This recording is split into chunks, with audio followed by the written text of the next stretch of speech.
Pada pertemuan yang lalu sudah kita jelaskan 3 hal penting yang dilakukan Rasulullah ketika tiba di kota Madinah. Ya, kemarin sudah kita jelaskan bagaimana perjalanan hijrahnya Rasulullah dan bagaimana perbedaan masyarakat antara Mekah dengan Madinah. Kalau di Mekah model manusianya, tipe manusianya ada 2, Muslim atau kafir. Ketika Rasulullah SAW sampai di kota Madinah, ternyata masyarakatnya berbeda dengan masyarakat yang ada di Mekah. Kemarin sudah saya sampaikan tipe-tipe manusia yang ada di kota Madinah. Tipe pertama adalah kaum muslimun. Kaum muslimun ini terdiri dari 2 bagian, yaitu kaum muhajirin yang baru datang dari Mekah bersama Rasulullah ke Madinah, plus kaum al-ansar, yaitu mereka yang menolong orang muhajirin, yang membantu kaum muhajirin. 2 inilah manusia yang dipuji Allah sampai Allah turunkan ayat dari langit memuji 2 tipe manusia pada zaman itu, muhajirin dan ansar, sampai Allah turunkan surat At-Taubah ayat 100. Was-sabiqunal awwalun minal muhajirin wal ansar walladzina tabauhum bi ihsan radhiyallahu anhum wa radu'an. Dan orang-orang yang terdahulu, yang pertama kali masuk Islam dari kalangan muhajirin dan dari kalangan ansar, radhiyallahu anhu, walladzina tabauhum, dan orang yang mengikuti mereka dengan baik, radhiyallahu anhum wa radu'an. Mereka adalah orang yang diridhai Allah. Itu kelompok pertama. Kelompok yang kedua adalah kelompok orang-orang yang masih tetap dalam kemusyrikannya, penyembahan terhadap berhala agama mereka, tapi mereka tak kuasa untuk melawan kaum muslimin, ya, sehingga lambat laun orang-orang musyrik ini bermetamorfosis, berubah diri menjadi orang yang dohirnya seakan-akan Islam, tapi batinnya masih tetap dalam kekafiran. Kelompok yang kedua ini adalah orang-orang apa? Aslinya musyrik, tapi lambat laun banyak orang berbondong-bondong masuk Islam, akhirnya mereka pura-pura masuk Islam. Sehingga nomor 2 ini namanya apa? Kaum munafiqin. Mereka ini dipimpin oleh Abdullah bin Ubay bin Salul. Kan gitu ya? Mengapa Abdullah bin Ubay bin Salul kok benci sama Nabi? Karena sebelum datangnya Rasulullah dari Mekah ke Madinah, itu Aus dan Khazraj hampir berdamai dan mengangkat pemimpin. Pemimpinnya adalah Abdullah bin Ubay bin Salul. Tapi karena Rasulullah datang, maka timbullah hasad. Seakan-akan Rasulullah itu merebut kedudukannya. Abdullah bin Ubay bin Salul, akhirnya mereka punya front sendiri, kaum munafik. Inilah kelompok yang disebutkan dalam Al-Quran, innal munafiqina fit darkil asfali minan nar. Sungguhnya orang munafik itu ada di darkil asfal, neraka yang paling bawah. Ini kelompok yang nomor 2. Adapun kelompok yang nomor 3 adalah kelompok al-Yahud, orang-orang Yahudi. Dan orang Yahudi itu yang tinggal di kota Madinah ada 3 komunitas, ada 3 kabilah besar. Yang pertama Bani Qainuqa. Bani Qainuqa ini menguasai ekonomi. Dia punya pasar di Madinah. Ya, Yahudi dia, Qainuqa. Terus Bani Nadir dan Bani Quraidah. 3 suku besar. Mengapa orang Yahudi kok ada di Madinah? Wong mereka bukan orang Arab, rasnya bukan ras Arab, bangsanya bukan bangsa Arab, kok bisa tinggal di Madinah? Karena zaman dahulu kala orang-orang Yahudi itu dihabisi sama orang Romawi di Syam, di daerah Palestina sana. Dihabisi sama orang-orang Romawi, lari mereka cari aman, lari ke selatan, tinggal di Madinah. Akhirnya namanya pun diganti nama Arab. Seperti ada orang luar Indonesia datang Indonesia, akhirnya mereka pakai nama Indonesia padahal wajahnya bukan wajah Indonesia. Faham? Maka orang Yahudi ini tinggal di Arab, berbaur dengan orang Arab, namanya jadi nama Arab, ngomongnya ngomong Arab, tapi mereka sangat mempertahankan nasab mereka. Paham? Lagian pula dalam kitab Taurat itu dijelaskan bahwa nanti ada nabi akhir zaman di tempat yang banyak kurmanya. Dan mereka meyakini bahwa nabi itu dari keturunan mereka. Maka mereka pindah ke tempat itu dengan harapan nanti nabi yang diutus dari rahim mereka. Jelas? Dan ini juga tidak kalah sengitnya permusuhannya dengan kaum muslimin. Otak peperangan orang Yahudi ini, Rasulullah hampir dibunuh, ya konspirasi orang Yahudi ini. Sampai terjadi perang Ahzab, sampai terjadi perang Khandaq, kaum muslimin dikepung lautan manusia, ya otaknya orang Yahudi. Yahudi nggak ikut main, tapi otaknya yang main, memprovokasi orang Quraisy dan kabilah-kabilah Arab untuk menyerang kaum muslim. Dari dulu Yahudi seperti itu. Nabok nyele tangane wong liya, itu Yahudi sampai detik ini. Nah, itu kemarin sudah saya jelaskan loh itu. Maka setelah Rasulullah melihat keadaannya memepeng manusia di kota Madinah seperti itu keadaannya, ada 3 tipe manusia, maka Rasulullah melancarkan strategis awal dakwah di Madinah 3 langkah awal. Langkah yang pertama adalah mendirikan Masjid Nabawi. Kan gitu kemarin. Ini tahun pertama masih, tahun pertama hijrah. Kan gitu kan? Tahun pertama hijrah yang dilakukan Nabi pertama kali membangun Masjid Nabawi. Itu tidak hanya untuk sholat, untuk menyusun kekuatan, untuk bermusyawarah, ya, Masjid Nabawi itu. Yang nomor 2 yang dilakukan Rasulullah SAW adalah mempersaudarakan Muhajirin dan Ansor. Pertama membentuk markas dulu. Kedua, Rasulullah SAW mengokohkan kaum muslimin dengan mempersaudarakan Muhajirin dan Ansor. Hei kamu fulan Ansor, kamu dulurnya fulan Muhajirin. Hei kamu Muhajirin fulan, kamu adalah saudaranya satu Ansori ini. Jadi pasangan-pasangan begini. Dan dulu kalau misalnya Ansor mati, yang Muhajirin yang dipersaudarakan tadi itu dapat warisan. Terus turun ayat, nggak boleh. Yang dapat warisan itu khusus nasab, perkawinan, kan yang ada babnya sendiri itu kan. Siapa saja yang berhak dapat warisan. Adapun Ansori nggak bisa, Ansor Muhajirin saling mewarisi nggak bisa. Jadi dipersaudarakan. Dipersaudarakan di rumahnya siapa? Di rumah Anas bin Malik. Nah, yang nomor 3 yang dilakukan Rasulullah adalah apa kemarin? Mengadakan perjanjian damai dengan orang Yahudi. Itu cerdasnya Rasulullah.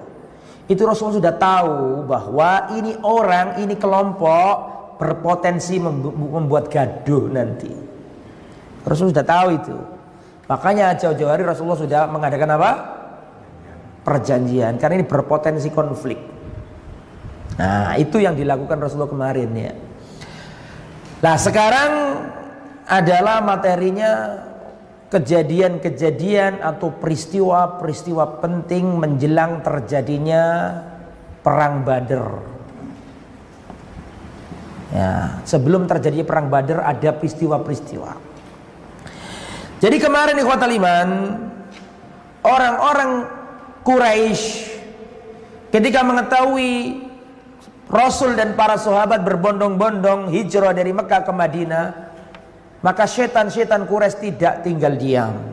Mereka tetap berupaya bagaimana caranya untuk mendesak orang-orang Islam yang hijrah itu. Maka bagaimana? Strateginya orang kafir Quraisy, mereka secara sembunyi-sembunyi main konspirasi dengan tokoh-tokoh musyrikin yang ada di kota Madinah. Siapa tokoh musyrik pada waktu itu? Abdullah bin Ubay bin Salul. Belum pura-pura masuk Islam, belum jadi munafik. Masih apa? Masih benar-benar musyrik.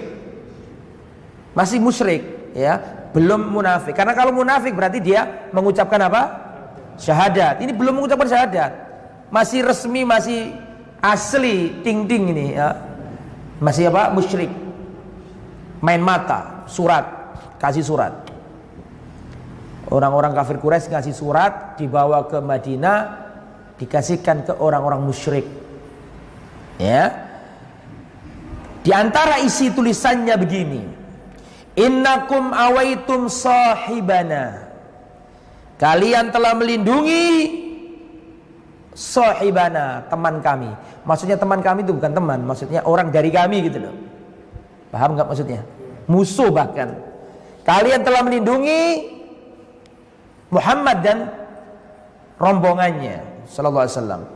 Wa inna nuqsimu billahi la tuqatilunnahu aw la tuhrijannahu aw la tukhrijunnahu. Demi Allah kami bersumpah, kalian harus memerangi Muhammad atau kalian harus benar-benar mengusir Muhammad.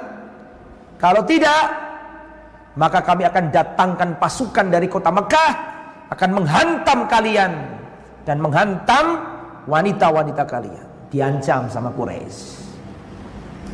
Karena Quraisy tahu di sana masih ada orang-orang apa? Musyrik, diancam dengan Quraisy. Segera kamu usir Muhammad dari kampungmu dan juga rombongannya. Kau usir, kau musuhi, atau kami datangkan pasukan dari kota Mekah, akan kami perangi siapapun ada di kota Madinah, termasuk kalian, dan kami akan tawan wanita-wanita kalian. Kami akan halalkan wanita-wanita kalian. Diancam seperti itu, langsung Abdullah bin Ubay bin Salul berdiri dan bermusyawarah sama orang-orang musyrik lainnya. Dan mereka sudah mempunyai strategi-strategi makar bagaimana membuat Rasulullah SAW itu ya mendapatkan gangguan dan seterusnya. Dan berita itu sampai ke Rasulullah SAW. Dalam riwayat Abu Dawud, ketika Rasulullah mendengar berita info itu, maka Rasulullah langsung mendahului, jemput bola, nggak pakai nunggu mereka, langsung Rasulullah datangi mereka itu. Dan Rasulullah mengatakan dalam riwayat, laqad balagha wa'idu Quraisy minkum, telah datang ancaman Quraisy kepada kalian. Aturiduna an tuqatilu abna'akum wa ikhwanakum, apakah kalian ingin memerangi anak-anak kalian sendiri dan saudara-saudara kalian sendiri? Karena orang-orang musyrik itu punya saudara-saudaranya masuk Islam, gitu loh. Orang-orang musyrik itu punya anak, anaknya masuk Islam. Di antaranya ya gembong orang musyrik itu sendiri. Siapa tadi? Abdullah bin Ubay bin Salul. Abdullah bin Ubay bin Salul punya anak soleh. Siapa namanya? Gembong orang yang munafik, dedengkotnya orang munafik. Tapi sekarang ini belum munafik, masih apa? Musyrik. Itu punya anak soleh. Siapa namanya? Jadi Abdullah bin Ubay bin Salul punya anak soleh, namanya Abdullah bin Ubay bin Salul. Jadi biasa dulu orang ngasih nama anaknya dengan namanya itu. Namanya sampean Abdullah, punya anak kasih nama Abdul, misalnya kayak gitu. Jadi bapak sama anak namanya apa? Soleh. Tapi bapaknya yang, makanya ketika dapat info seperti itu, maka Rasulullah berkata kepada mereka, ya, apakah kalian ingin memerangi saudara-saudara kalian sendiri? Memerangi anak-anak kalian sendiri? Karena banyak yang sudah masuk Islam. Akhirnya gak berani Abdullah bin Ubay bin Salul. Gak berani. Disimpan. Tapi masih main mata sama orang-orang apa? Quraisy. Masih menunggu. Nah, itu ceritanya. Dan Quraisy masih memantau. Dan Quraisy masih mengancam. Dan Rasulullah SAW gelisah pada waktu itu. Rasul sering begadang malam hari karena khawatir ada yang menyusup dari kota apa? kota Madinah sampai Rasul begadang malam-malam itu. Ya. Dan di sini dikatakan rawas saikhani fi sahihaihima, Imam Bukhari dan Imam Muslim meriwayatkan dalam sahih beliau berdua, yaitu sahih Bukhari dan sahih Muslim, dari Aisyah qalat, Aisyah berkata, ya dahulu Rasulullah SAW ketika tiba di kota Madinah beliau begadang malam hari karena merasa gak aman, gak tidur Rasulullah. Sampai-sampai Rasulullah mengatakan, laita rajulan solihan min ashabi yahrusuni lailah. Seandainya saja ada lelaki soleh dari kalangan sahabatku yang menjaga aku di malam hari. Ketika Rasulullah ngomong kayak gitu, tiba-tiba Rasulullah mendengarkan suara senjata datang. Ketika Rasulullah mendengar suara senjata, ya, kalau pedang apa-apa, wallahu alam, di sini nggak diterangkan senjata apa, tapi dengar suara apa tadi? Suara senjata. Lalu Rasulullah mengatakan, "Man hadza?" Siapa ini yang di luar? Sa'ad bin Abi Waqqas. Aku Sa'ad bin Abi Waqqas ya Rasulullah. Nah gitu memang sunnahnya kalau ditanya, siapa ini? Sebut namanya, jangan siapa ini? Saya Ustaz. Sopo jenengmu itu? Mau ditelepon. Ini Ustaz, jenengan sinten? Ini saya Ustaz. Ini sopo jeneng Ustaz? SMS ya kan. Nah, sunnahnya gitu. Rasulullah marah kalau ada orang dipanggil. Siapa ini? Saya Ustaz. Marah Rasulullah. Anak-anak kata Rasulullah. Sa'ad bin Abi Waqqas ketika ditanya, "Man hadza? Siapa ini?" Sa'ad bin Abi Waqqas, gitu jawabnya. Paham tuh ya? Sa'ad bin Abi Waqqas. Maka Rasulullah SAW, "Ma ja'abika? Apa yang membuatmu datang ke sini wahai Sa'ad bin Abi Waqqas?" Kata Sa'ad bin Abi Waqqas, ini Rasulullah itu sama sahabat itu hatinya sama. Hatinya lo tembus. Faham tuh maksudnya hati? Apa yang dikirkan Rasulullah sudah dipikiri sahabat. Ma ja'abika? Kenapa kamu datang kemari wahai Sa'ad bin Abi Waqqas? Waqa fi nafsi khauf ala Rasulillah. Aku mengkhawatirkan Rasulullah. Faji'tu ahrusuhu, dan aku datang untuk menjaganya. Fada'alahu Rasulullah, maka Rasulullah mendoakan Sa'ad, kemudian Rasulullah tidur. Karena Rasulullah enggak tidur itu. Rasulullah tidak tidur. Dan itu percobaan pembunuhan itu nyata, bukan khayal, bukan nyata. Di antara dalil itu ketika antum masih ingat ketika pemboikotan Rasulullah dengan pemboikotan Abu Thalib, keluarga besarnya itulah di Syi'ib Abi Thalib. Itu Abu Thalib menyuruh anak-anaknya malam hari untuk menjaga siapa? Rasul. Masih ingat kisah itu kan? Termasuk percobaan pembunuhan ketika Rasulullah ingin apa?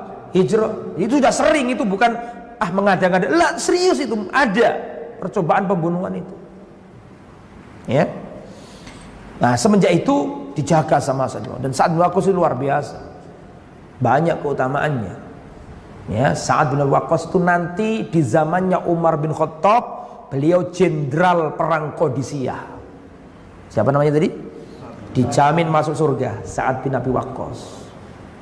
Ya, dan Sa'ad bin Waqqas nanti itu di zamannya Umar bin Khattab menjadi panglima perang, ya, memimpin kaum muslimin dalam perang apa? Al-Qadisiyah melawan Persia, Imperium Persia. Dalam perang Al-Qadisiyah itu Sa'ad bin Abi Waqqas membawa pasukan, yang mana pasukan para sahabat Nabi, kemenangan gemilang melawan orang Persia. Sampai dalam tarikh Islam, dalam sejarah Islam, dalam buku-buku diterangkan, itu pasukannya Sa'ad bin Waqqas itu kuda-kudanya berjalan di atas air. Sampai orang-orang Persia geleng kepala melihat pasukannya Sa'ad bin Waqqas itu. Dan nanti Sa'ad bin Waqqas dijadikan gubernur Irak pertama dalam pemerintahan Islam. Di zaman siapa? Umar bin Khattab, karena berhasil menaklukkan Sa'ad bin Waqqas dijadikan apa tadi? Gubernur Irak. Di demo. Karena orang Irak kan suka gitu. Nah, akhirnya ceritanya panjang itu. Stop dulu. Ya, intinya yang apa? Yang menjaga Nabi tadi siapa? Sa'ad bin Abi Waqqas. Dan Sa'ad bin Waqqas dijamin masuk surga. Masuk Islam di tangannya Abu Bakar Siddiq. Sampai turun ayat surat Al-Maidah ayat 67. Wallahu ya'simuka minan nas. Allah menjagamu wahai Muhammad dari gangguan manusia. Setelah itu langsung Rasulullah keluar dan Rasulullah berkata kepada sahabat-sahabat yang jaga, ya ayyuhan nas insarifu anni, wahai manusia menyingkirlah kalian, pulanglah masing-masing, karena Allah telah menjaga aku. Ya, disantumkan dalam riwayat Imam Tirmidzi. Perhatikan kitab Ar-Rahiqul Mahtum yang ada, yang sebagiannya yang bawa kitab itu, yang ini yang bahasa Arabnya. Kitab ini bagus dan dapat penghargaan internasional. Kitab ini yang ngarang orang India. Jadi Arab Saudi membuat perlombaan, ya, membuat buku sirah. Ada yang bahasa Prancis, ada yang bahasa Inggris, ada yang bahasa macam-macam. Nah, beliau ini orangnya India tapi nulis pakai bahasa Arab. Itu menang juara 1, dapat penghargaan. Yang sekarang ini, ya, Syekh Mubarak Furi Salafi. Ya, tetapi perhatikan, kitab ini masih banyak riwayat-riwayat yang tidak jelas apa jelunturungannya. Makanya antum yang bawa kitab terjemahan, kan kadang-kadang saya loncat, betul apa enggak? Memang sengaja enggak saya baca semua. Bisa dipahami ya? Makanya antum menyesuaikan saja. Bisa dipahami? Ya, tidak semua saya baca karena kadang-kadang enggak jelas ini riwayatnya. Jadi saya loncati gitu. Yang penting alurnya kena. Taib. Nah, jadi seperti itu. Kemudian setelah Rasulullah SAW mendapatkan apa tadi? Penjagaan dari Allah, maka Rasulullah SAW berkata kepada para sahabat, pulanglah kalian, sungguhnya Allah telah menjagaku. Surat Al-Maidah berapa tadi? 6, 7. Kemudian ikhwatal iman, setelah itu turunlah ayat surat Al-Hajj ayat 39. Ini ayat rekomendasi dari Allah untuk perang. Ini ayat pertama kali turun tentang izin bolehnya perang. Ketika di Mekah para sahabat terlunta-lunta, bahkan ya Rasulullah, kapan? Apakah kita sabar seperti ini? Kan nggak ada ayat jihad di Mekah. Paham? Yang ada disuruh sabar semuanya. Kan gitu kan? Karena nggak punya kekuatan.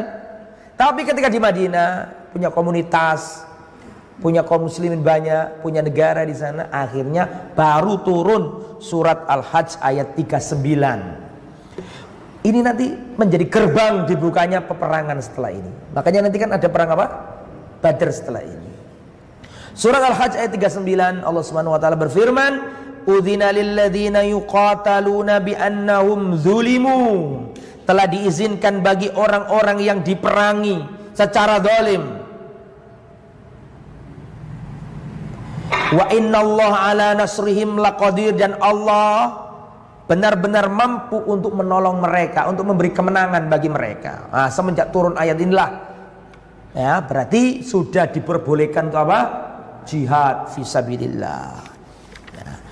Maka ketika ayat ini turun, maka Rasulullah sudah menyiapkan langkah-langkah, di mapping musuh-musuh Islam itu mana saja. Musuh Islam yang pertama kafir Quraisy. Apa? Kafir Quraisy, musyrik Quraisy. Musuh Islam yang kedua adalah kabilah-kabilah non Quraisy, kabilah-kabilah yang di sekitaran Arab atau Madinah yang apa? Yang bersama Quraisy. Artinya main mata sama Quraisy.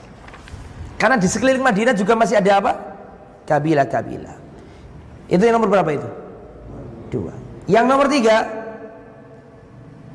orang-orang Yahudi yang ada di Madinah, dan itu berbahaya dan nanti terbukti. Kemudian yang nomor apa? 4, dari kalangan ahli kitab, yaitu Nasrani. Itulah kurang lebih. Maka Rasulullah SAW untuk menyiapkan itu semuanya, langkah pertama yang dilakukan Nabi adalah addu muahadat wal halaf wa adamil i'tida' ma'al qabail allati kanat mujawiratan li hadat tariq. Maka Rasulullah SAW melakukan perjanjian damai, perjanjian ya dengan kabilah-kabilah yang ada di sekitar apa? Madinah, untuk mengamankan jalan. Yang kedua yang dilakukan Rasulullah, irsalul bu'uts wahidatan talwul ukhra ila hadat tariq. Rasulullah mengirim utusan-utusan untuk memastikan keamanan dalam negeri, yaitu kota Madinah. Lah, setelah itu terjadi perang kecil-kecil. Sebelum perang apa tadi? Perang Badar. Perang apa aja? Perang kecil-kecil. Rasulullah mengutus sahabat fulan, disuruh bereskan. Di sana ada gangguan. Rasulullah menyuruh sahabat, diantaranya peperangan apa saja. Peperangan itu ada ghazwa, ada sariyah. Sariyah itu berarti perang yang Nabi nggak ikut. Nabi memerintahkan sahabat, satu di antara mereka ditunjuk sebagai apa? Pemimpin, suruh berangkat. Itu namanya sariyah. Diterjemahkan apa di kitab sampean kalau yang terjemah? Yang pertama sariyah Saifil Bahar.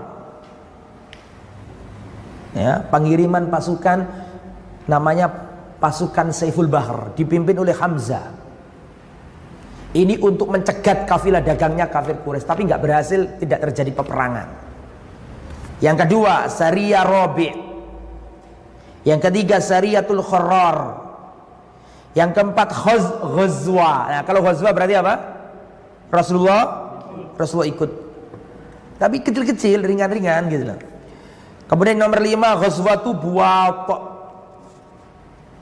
Yang nomor 6 ghazwatu Safawan. Yang nomor 7 ghazwa Dzil Usyairah. Yang nomor 8 ini yang ingin saya ceritakan. Nomor 8 adalah Sariyatun Nakhlah. Ya, Rasulullah mengirim pasukan Nakhlah. Jadi ceritanya begini. Pada waktu itu bulan Rajab, tahun kedua Hijriah. Berarti sudah bukan tahun pertama lagi. Tahun apa? Kedua Hijriah. Bulan Rajab. Saya mau tanya, bulan Rajab ini termasuk Ashhurul Hurum apa tidak? Termasuk 4 bulan haram apa tidak? Angkat tangan, sebutkan 4 bulan haram dalam Islam.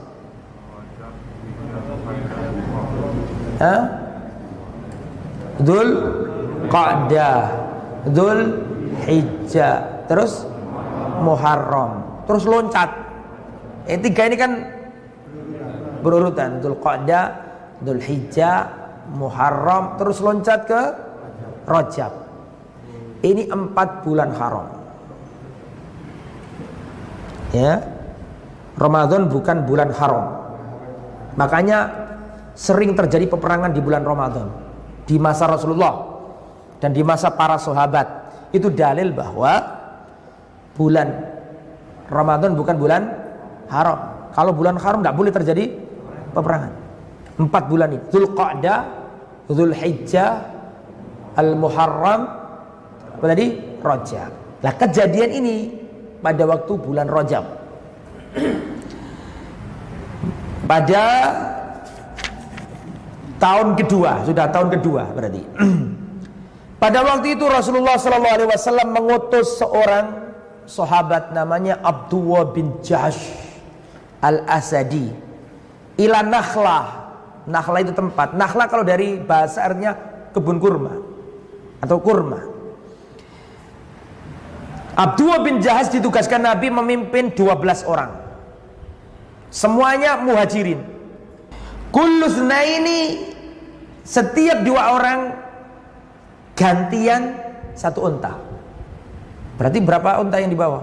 Setiap 2 orang bawa 1 unta gantian. Berarti 6 unta gantian. Zaman dulu seperti itu. Kemudian karena Rasulullah sudah berjalan ini, Rasul menulis surat. Wa amarahu alla yandura fi hatta yasira yaumaini. Rasulullah mengatakan jangan kamu buka surat ini sampai 2 hari perjalanan. Kalau sudah 2 hari perjalanan, buka surat ini. Bisa dipahami ya? Setelah berjalan 2 hari dibuka, dibaca sama siapa? Abdullah bin Jahsh. Isinya, idza nadarta fi kitabi hadza famdi hatta tanzil nakhlatan baina Makkah wa Taif. Jika kamu sudah melihat dan membaca suratku ini, berjalanlah terus sampai kamu singgah di Nakhlah, kebun kurma. Ya Nakhlah pokoknya, baina Makkah dan Taif, antara Makkah dan Taif. Antara Makkah dan Taif itu ada tempat namanya Nakhla.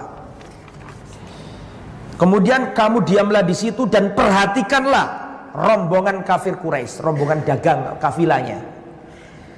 Wa ta'lam ya lana min akhbarihim. Intinya kamu benar-benar tugasmu memata-matai, tugasmu hanya mencari info tentang apa tadi? Rombongan dagang kafir Quraisy. Itu berarti tindakan intelijen yang dilakukan ini. Bukan untuk perang, tapi untuk mencari apa? Informasi. Maka setelah mendapatkan peristiwa surat itu dibaca sama Abdullah bin Jahaz, Abdullah bin Jahaz mengatakan sam'an wa ta'atan, mendengar dan taat ya Rasulullah. Terus sahabatnya dikasih tahu, hei orang-orang 12, saya dapat tugas dari Rasulullah dan ini tugas penting. Perhatikan posisinya Madinah di sini. Itu tempat yang didatangi itu sudah menjelang apa? Mekah. Paham maksudnya enggak? Berarti bahaya apa enggak? Oh bahaya, jauh dari kaum muslimin. Sudah dekat sama orang-orang kafir. Harus hati-hati, salah bergerak, salah kena mati itu dibunuh sama orang kafir Quraisy. Makanya sebelum berangkat, Abdul bin Jahaz sudah ngomong sama teman-temannya, kita dapat tugas khusus dari Rasulullah. Kalau kalian nggak mampu pulang. Kalau mampu ikut aku dan aku mampu, ya, aku bersedia. Akhirnya Abdul bin Jahaz bersedia dan teman-temannya setia semuanya, tidak ada satupun orang yang apa?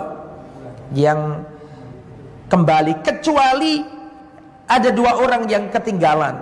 Sa'ad bin Abi Waqqas ikut juga pada itu. Sa'ad bin Abi Waqqas dan Utbah bin Ghazwan. Kenapa? Kan tadi kan dikatakan bahwa setiap 2 orang membawa 1 unta. Itu kebetulan untanya Sa'ad bin Abi Waqqas dan untanya kan 2 orang kan sama Utbah bin Ghazwan itu hilang, lari. Dicari-cari gak ketemu. Akhirnya yang berangkat ditinggal 2 orang ini. Bukan karena nggak mau, tapi nggak ada apa? Nggak ada untanya. Akhirnya tertinggal dan nanti ketemu di sana, di tempat itu. Lah, ketika tiba di mana tadi? Di tempat namanya Nakhla itu, dilihat ternyata kafir Quraisy itu membawa yakni komoditas dari Syam. Paham maksudnya enggak? Di situ ada makanan ini, ada harta ini, ada harta itu diintai. Dan di situ ada beberapa orang kafir Quraisy. Di antaranya disebutkan di situ ya.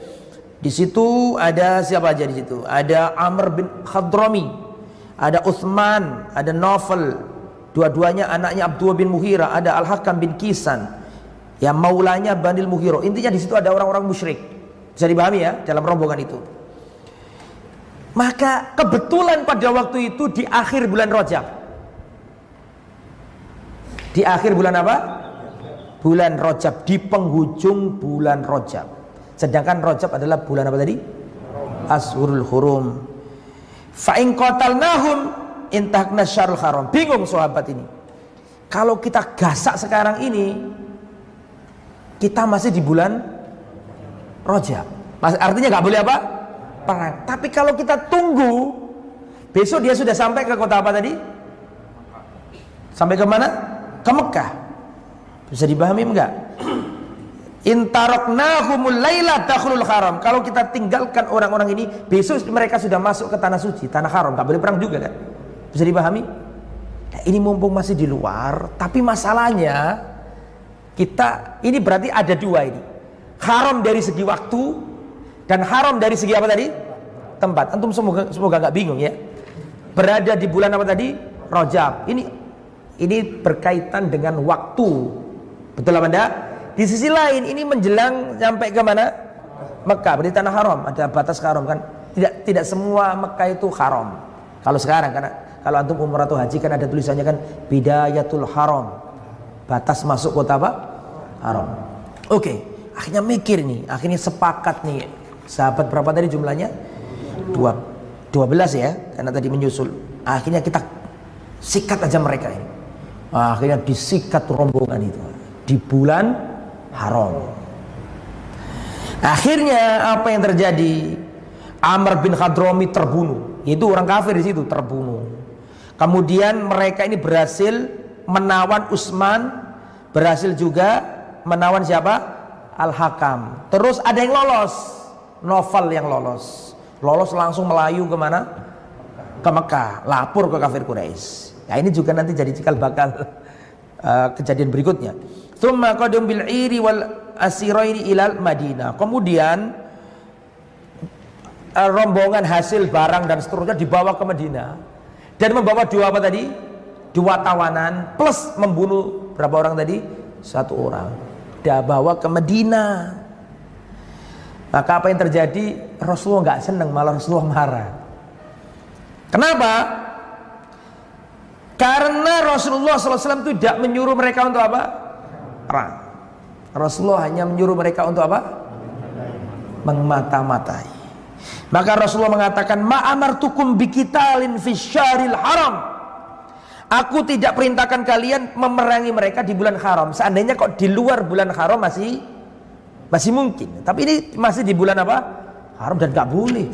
Itu sudah temurun-temurun sejak ajarannya Nabi Ibrahim, gak boleh perang di bulan haram. Orang kafir jahiliyah yang teman-teman kayak gitu aja, kalau apa namanya? Bulan haram libur dulu perangnya.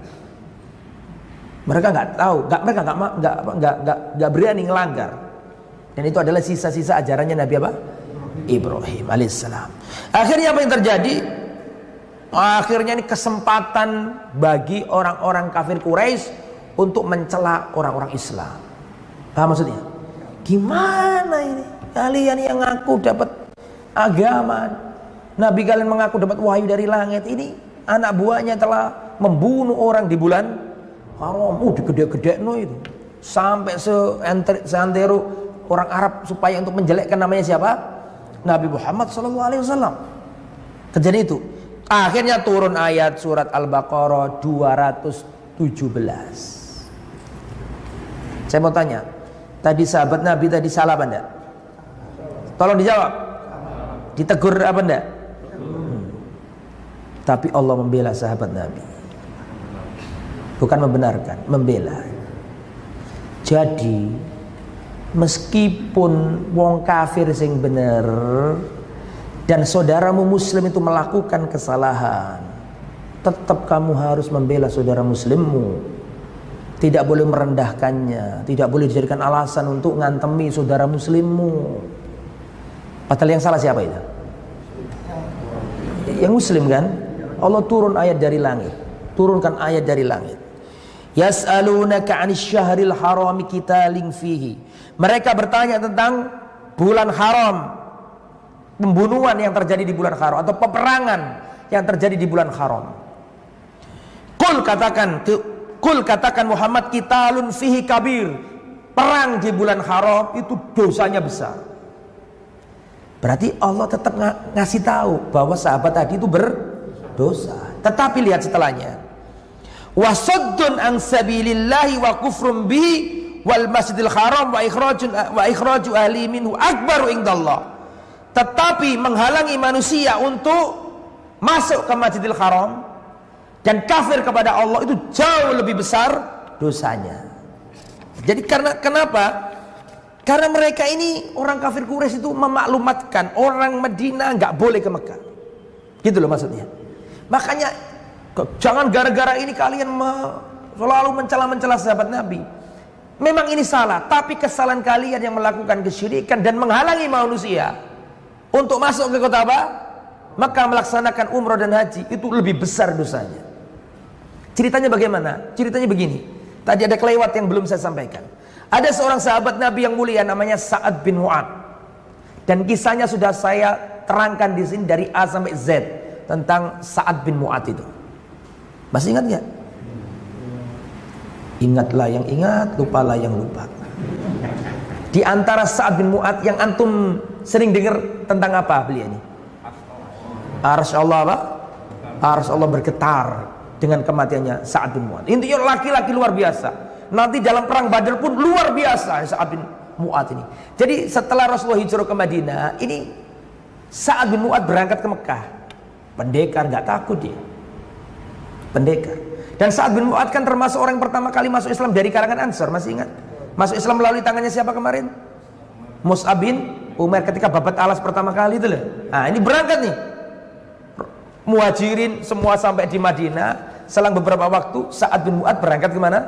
Ke Mekah. Rutinitas orang Arab pada waktu itu melaksanakan apa? umroh. Nyampe sana ketemu sama Umayyah bin Khalaf. Umayyah bin Khalaf itu dedengkotnya kafir Quraisy, majikannya Bilal. Masih ingat kisahnya? Nah, Umayyah bin Khalaf itu ada persahabatan sama Sa'ad bin Mu'adz. Maka ketika ketemu ya sudah, masih ada secara sosial, bukan masalah agama, teman secara sosial aja, bukan masalah agama, bukan masalah akidah, teman sekedar teman. Dulu temenan gitu loh, waktu jahiliyah. Ketika ngobrol berdua mau tawaf, ya sudah tawaf ini siapa namanya? Sa'ad bin Abi Waqqas ini ketemu Abu Jahal. Sa'ad bin Mu'adz tadi itu waktu tawaf ketemu Abu Jahal. Maka Abu Jahal mengatakan, ala araka tatufu bi Makkah aminan. Ya, pertama tanya dulu kepada Umayyah bin Khalaf. Umayyah bin Khalaf, kamu sama siapa itu?